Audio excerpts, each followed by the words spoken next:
son estos bombardeos en el puerto ruso del mar Báltico, Ust-Luga, y los ucranianos que atacaron ahí muy lejos de su frontera, ¿eh? Cuando vemos estas imágenes después de lo que ya pasó en Novorossiysk, en el Mar Negro, vemos hasta qué punto esta guerra está tomando una dimensión europea. Por supuesto. Bueno, ya estamos justo al lado de San Petersburgo. Ha sido atacado un número incontable de veces. Y cada vez, los rusos ponen una defensa aérea cada vez más intensa. El terminal, los rusos, cada vez que logran repararlo un poco, al final termina siendo atacado de nuevo. Entonces, a veces son directamente las instalaciones, a veces son las bombas, a veces son los propios tanques, así que eso genera mucho humo. Y les recuerdo que en esa época, cuando se celebraba el Foro Económico de San Petersburgo, con Vladimir Putin presente, atacaron a pesar de la burbuja de protección superior. Entonces, en realidad, al final, los ucranianos prácticamente tienen todas las opciones. Y Ust-Luga hoy en día casi se ha vuelto un blanco fácil. Los ataques más lejanos son de 1.850 kilómetros para los almacenes y para las refinerías, y son 2.500 kilómetros para una fábrica. Así que hoy en día, los ucranianos prácticamente son libres de operar en territorio ruso. Michel Yakovlev, es muy impresionante. Es como si a lo largo de la antigua cortina de hierro se estuviera luchando, es decir, en todo el sur, en el Mar Negro y en todo el norte. Aquí estamos en el extremo norte de Europa. Es como si realmente los ucranianos y los rusos lograran llevar la guerra a todas partes. Absolutamente. Ust-Luga, por supuesto, como dijo Javier Titelman, no es la primera vez que es atacado. En resumen, toda la profundidad europea de Rusia está al alcance de las armas ucranianas, y lo están demostrando, y también objetivos en Siberia. Entonces, la población rusa está descubriendo desde hace algunos meses que la operación especial, en efecto, es muy especial. Sí, y afecta a sus propios intereses. La semana pasada hubo imágenes impresionantes de humo visible desde Moscú. Por más que los rusos impongan una censura feroz para evitar que estas imágenes se difundan entre la población, de todos modos se filtran. El almirante Bandier, sí, almirante francés dentro de la OTAN, decía en este mismo programa: cuidado, nunca hay que pensar que el frente es solo el frente ucraniano, es el frente de toda Europa. Y aquí tenemos una ilustración de eso, es decir, realmente se está luchando desde el sur hasta el norte de Europa. Entonces, los ucranianos, ellos, se defienden en la totalidad del territorio ruso. Todo lo que pueda debilitar a los rusos, efectivamente, lo hacen. Pero, lo que decía el almirante Bandey, es también que los rusos representan una amenaza, no solo contra Ucrania, sino también contra el entorno cercano, es decir, los países de Europa, que también son objetivo porque la tensión está aumentando en la zona.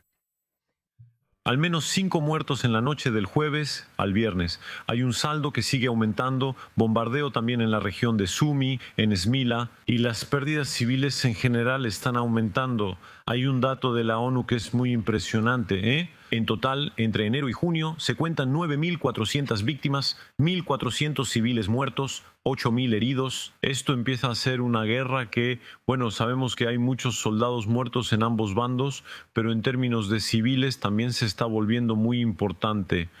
Entonces, lo dramático es que volvemos a las cifras. Es el peor registro, quiero decir, desde julio de 2026, desde abril de 2022. Hace 4 años que no había tantos civiles muertos en esta guerra, lamentablemente. Y otra vez, es porque no somos capaces de apoyar a Ucrania al nivel que es necesario. Entonces, ¿de qué manera atacan? Atacan con misiles balísticos, como ya lo dijimos. Atacan con misiles de crucero en zonas que van a estar mal protegidas porque están en el campo. Ahora, realmente llegan y atacan en zonas que no tienen nada que ver con el frente o con objetivos militares. Y también atacan con bombas planeadoras. Y especialmente en el sur. Han utilizado bombas planeadoras que pueden planear a más de 150 kilómetros porque tienen un sistema de propulsión. Es un poco el orgullo de los ucranianos porque tenían sistemas como la HOTDAM Extended Range, que es la bomba estadounidense, con un propulsor en la parte trasera y la bomba planeadora ASM. Y ahora, los rusos también la tienen. Así que, lamentablemente, en el frente, hay que ser claros, los ucranianos más bien han retomado la ventaja. Los rusos casi no avanzan. Solo 68 kilómetros conquistados en un trimestre. Es ridículo. Pero en la retaguardia, ambos se hacen daño. Michel Yakovlev, ¿alguno de los beligerantes puede ganar entonces? En este momento no. No hay una victoria militar posible. Según los parámetros actuales y los que se pueden prever a mediano plazo, tanto en recursos humanos, económicos, en material, en estrategia, No hay una solución militar ni para uno ni para el otro. La solución, la única manera es el desaliento. Es una forma de solución militar, en el fondo. Cuando todos entienden que no habrá salida, eso empuja a la gente a negociar. El problema es que Putin no está para nada dispuesto a negociar porque se ha metido en un hoyo y sigue cavando. Y no tiene ninguna intención de salir de ahí, por ahora. Sigue cavando. Es un poco como Trump con su guerra con Irán. No sabe cómo salir de eso. Sin embargo, hay un aspecto masivo sobre las pérdidas civiles que Xavier Titelman mencionaba. La cantidad creciente de bombas planeadoras lanzadas desde aviones. Podríamos ayudar a los ucranianos a combatir mejor a los aviones rusos contra los aviones rusos. Tenemos misiles de largo alcance. Con Xavier Titelman hablábamos hace un momento de los 2 AWACS que ahora tienen los ucranianos. Entonces, un regreso a la batalla aérea sería posible. Habría que darles a los ucranianos misiles como el Meteor que tenemos, desplegar los aviones que les hemos dado. Y si los rusos pierden algunos pilotos, algunos aviones involucrados en ataques con bombas planeadoras, veremos muchas menos bombas planeadoras. Como la mayoría de ellas golpean objetivos civiles, en realidad estaríamos protegiendo indirectamente a los civiles. Miren esta lucha entre el MiG-29 ucraniano y el dron Shahed. Nos vas a ayudar a entenderla, ya que aquí estamos hablando de defensa con un medio muy pesado, ¿verdad? Es un MiG contra un dron Shahed. Pero en realidad, es un método bastante económico, porque vemos que vuelan muy cerca uno del otro. Eso es porque el MiG-29 es un avión de combate, de superioridad aérea. Podría usar misiles para disparar a estos cazas desde muy lejos, pero en este caso, puede acercarse para dispararles con el cañón. Y ahí, el costo de una pasada con el cañón es de unos cuantos euros, y eso evita tener que usar misiles que cuestan mucho más caro. En este caso, también puede ser en zonas donde no hay interceptores, porque los ucranianos protegen las ciudades que son objetivos. Pero por otro lado, cuando los rusos hacen pasar sus drones por encima de los campos y terminan golpeando una planta de tratamiento o una bomba de agua potable, ahí sí hay que enviar aviones de combate. Entonces, hay que entender que el avión de combate es un sistema de defensa aérea móvil, y es indispensable para un país grande como Ucrania. ¿Cómo procede exactamente ahí? Porque uno se imagina que el dron no va muy rápido, ¿verdad? ¿Qué es? No, son 250 kilómetros por hora. Y un MiG es una máquina enorme, ¿eh? Lo sigue, ¿qué hace exactamente? Bueno, primero, Hay un radar que lo va a seguir. Hay varios sistemas de detección. Hay radares y hay micrófonos que están en el suelo. Y esas redes de micrófonos permiten hacer un seguimiento incluso cuando no hay radar. Entonces van a tener una trayectoria y le van a dar un rumbo, una dirección al avión de combate, diciéndole, es en tal dirección, vas a tal velocidad. Y después de un momento, cuando se acerque lo suficiente, lo va a enganchar con el radar. Entonces el propio avión va a detectar su objetivo, y efectivamente va mucho más rápido. Entonces va a ir más rápido. Pero durante su pasada de aproximación, va a disparar con el cañón y, en línea con él, le va a dar. Así es. está siendo ametrallado. Y lo va a ametrallar. Con una dificultad. Si se quedan atrás, hay riesgos de que haya fragmentos que sean ingeridos por los reactores. Y sabemos que hubo en particular 2 F-16 que fueron destruidos porque ingirieron escombros de un Shahed que acababan de destruir. Y lo que deben hacer los pilotos es que disparan mientras están en una curva. Y cuando están en la curva, en ese momento, no ingieren esos escombros. Y por eso el Mirage 2000 es muy apreciado. Porque es más maniobrable a baja velocidad y sus entradas de aire lo protegen de esos escombros. Miren esta imagen, a veces es la solución improvisada. Ahí el dron con la pértiga, ahí es el que sostiene la pértiga. Entonces aquí estamos en el... Usted fue quien nos trajo esta imagen, usted explicó ahí porque es muy impresionante ver que a veces hay sistemas muy sofisticados y a veces ahí es realmente de hágalo usted mismo, ¿eh? Bueno, de hecho, los métodos para derribar drones enemigos en su mayoría son drones de observación, pero también drones kamikazes. Bueno, o se envían otros interceptores con una especie de escopetas encima. Pero eso es un poco más complicado. O tienen una pértiga, y debajo de esa pértiga hay un cable. Y ese cable simplemente se va a enredar en las hélices del dron enemigo. Y la gran ventaja es que, para cierto número de drones, van a poder recuperarlos. Es decir, los drones de observación en particular, bueno, van a robar el dron de observación enemigo. Cuando haya explosivos, seguramente lo van a derribar y hacerlo caer en algún lugar. Y para que quede claro, es otro dron el que sostiene la pértiga, ahí. Estamos dentro del dron, y frente a la cámara del dron, Tenemos esa especie de pértiga que está frente a nosotros, con el cable que está debajo, y se va a enredar en las hélices del dron ruso. Y de esa manera, recupera gratis los drones que le faltan. Los recursos de Ucrania son muy considerables y los recursos de Rusia son más clásicos, especialmente los misiles. De hecho, es la propia Ucrania la que lo dice.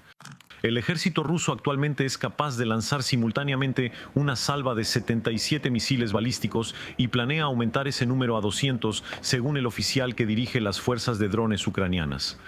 ¿Cuál sería la ventaja si los rusos realmente intentan un gran ataque simultáneo tan masivo de 200 misiles balísticos al mismo tiempo? Es una cuestión de saturación. Siempre y cuando los ucranianos recuperen cierta cantidad de misiles, para los interceptores que tienen, podrían volver a interceptar misiles. Pero imaginemos que tienes 6 lanzadores. Cada uno de esos lanzadores va a tener 8 misiles. Así que, como máximo, solo puedes interceptar una cantidad limitada de misiles que vienen hacia ti. Entonces, si los rusos mañana envían solo 30 misiles y los ucranianos efectivamente tienen unos 30 interceptores, no hay problema. Pero si son capaces de lanzar 200 misiles al mismo tiempo, un misil balístico, hay que entender que eso realmente es una tecnología de los años 60. No es muy complicado, es difícil de interceptar, no es difícil producirlos en grandes cantidades. Y entonces los ucranianos se van a ver saturados frente a 200 misiles balísticos al mismo tiempo. E incluso si logran interceptar 60 en lo que recargan, pues igual hay un centenar que van a pasar. Eso, obviamente, va a provocar catástrofes. De ahí la imperiosa necesidad de que los ucranianos reciban un mejor apoyo de nuestra parte. O que se les autorice a producir en su propio país, ahí mismo, interceptores. Especialmente como lo que pudimos hacer con los Aster 30 franceses que han dado buenos resultados en ese ámbito. Y si por suerte, Trump abriera los ojos y aceptara permitir que los ucranianos produzcan sus Patriot ahí mismo, pues también sería otra solución. El problema es que los industriales estadounidenses tuvieron miedo, y ahora es oficial. Tenían miedo de que los ucranianos lo mejoraran, lo hicieran más barato, y fueran capaces de producirlo en mayor cantidad. Y entonces tienes a Raytheon y Lockheed Martin, que le pidieron a Trump que revocara esa autorización dada a los ucranianos porque tenían miedo de que les robaran sus capacidades.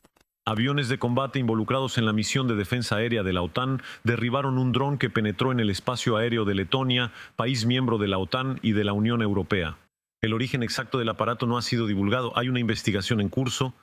Son incursiones graves. Recuerden, hace unos meses todavía se decía que lo haría el Fratón también, y ahora esto se está volviendo mucho más sistemático. Xavier Teitelman. Entonces, hay una acumulación, ha habido más de 50 violaciones de nuestro espacio aéreo por misiles y drones desde el principio. Obviamente, el caso más destacado fue cuando los rusos enviaron más de una veintena de drones al mismo tiempo sobre Polonia. Ese ataque fue confirmado por un general de la OTAN, que vino a la Asamblea de Parlamentarios de la OTAN, y confirmó que las posiciones que se ingresaron en el sistema del dron eran realmente para ir a Polonia. No fue un error, no eran drones que se perdieron. Rumania, el mes pasado, derribó 3 drones y misiles en pocos días. Así que, al final, hay una repetición. Recuerdo el caso de Lituania, un dron ruso armado con explosivos que cayó en una base militar. Así que, al final, los rusos se permiten ir cada vez más lejos. Aquí, no sabemos si es un dron ucraniano que fue desviado o si es un dron ruso, pero en cualquier caso, nuestra reacción es demasiado débil. Y finalmente, nos permitimos derribarlos, porque antes hubo un caso que era muy conocido. Durante 17 minutos, un F-16 rumano había seguido a un dron ruso hasta que regresó a Ucrania para matar civiles. En ese momento, nos hacíamos la pregunta, ahora, derribamos todo lo que pasa. En este caso, si los rusos continúan con esta escalada, y el general, obviamente, tiene toda la razón, nosotros solo estamos soportando. Y ahora, solo nos permitimos interceptar los misiles. Pero es increíble. Obviamente, cada vez que ellos hacen una prueba, nosotros tenemos que subir el nivel. Hacen un atentado, intentan un atentado en Leipzig. Muy bien, los alemanes deberían dar 50 misiles de crucero a los rusos. Atacan lo que hemos visto, por ejemplo, en Italia y en Bulgaria, donde hacen explotar depósitos, almacenes y fábricas. Entonces damos 100.000 obuses a Ucrania. Y así, detenemos la escalada rusa ayudando a los ucranianos. La movilización, la posibilidad de una movilización mucho más masiva en Rusia, esta es información que los servicios ucranianos proporcionan, pero que también está corroborada por varias fuentes en Rusia, sobre el hecho de que Rusia estaría preparando una fuerte movilización justo después de las elecciones legislativas, es decir, justo después de septiembre. Se habla de entre 300.000 y 500.000 nuevos reclutas que serían enviados al frente ucraniano, pero posiblemente también más al norte. Más adelante en el programa veremos imágenes muy impactantes, satelitales, donde se puede ver hasta qué punto se están preparando cuarteles a lo largo de Finlandia, a lo largo de los países bálticos. ¿Qué cambiaría para los rusos tener a lo largo de toda la frontera de la OTAN 500.000 de hombres? Bueno, entonces, Primero, el primer elemento es que hay que compensar las pérdidas. Los rusos ya no logran reclutar suficientes hombres para compensar las pérdidas que tienen en el frente ucraniano. Recordemos, son 1,5 millones de bajas desde el inicio de la guerra. Ya nadie se alista voluntariamente. Entonces, al final, si necesitan 300.000 o 400.000 hombres el próximo año para seguir sin conquistar Ucrania porque no lo logran, pues hay que reclutar a todas esas personas. Si van a añadir hasta 500.000, 800.000, no tienen con qué armarlos de inmediato. Pero eso sí, les va a permitir preparar el futuro. ¿Preparar el futuro para qué? Para hacer pesar esa famosa amenaza sobre los países europeos. Se están preparando. hay un miedo a la guerra en esta región. Fue muy impactante hace un momento Michel Yakovlev, aquí en este estudio. Fue Vincent Rousset quien recordaba las cifras. Hay 1 millón de jóvenes rusos que se fueron al principio de la guerra. 1 millón, es colosal. Y hay 600.000 ucranianos en edad de combatir que están fuera de Ucrania y que evidentemente tampoco tienen ganas de regresar. Entonces, en realidad, en esta región de Europa, no sé si podemos mantener el mapa, pero Finlandia se está preparando al máximo. Hay preparativos permanentes. En todos los países bálticos realmente hay un ambiente de preparativos de guerra. Polonia también, así están las cosas. La geografía cuenta mucho. Así como los españoles o los portugueses son bastante indiferentes a este tipo de tema, en esa región del mundo ven la guerra frente a ellos. Sí, entonces sobre la movilización, hay una parte real y otra de fanfarronería. Primero, cada año, en octubre, es la movilización, es la clase de 2026 la que es llamada a filas. Entonces, en realidad, cuando Putin habla de una movilización masiva, etcétera, lo que significa es que la clase será llamada y que habrá muchas menos exenciones que antes.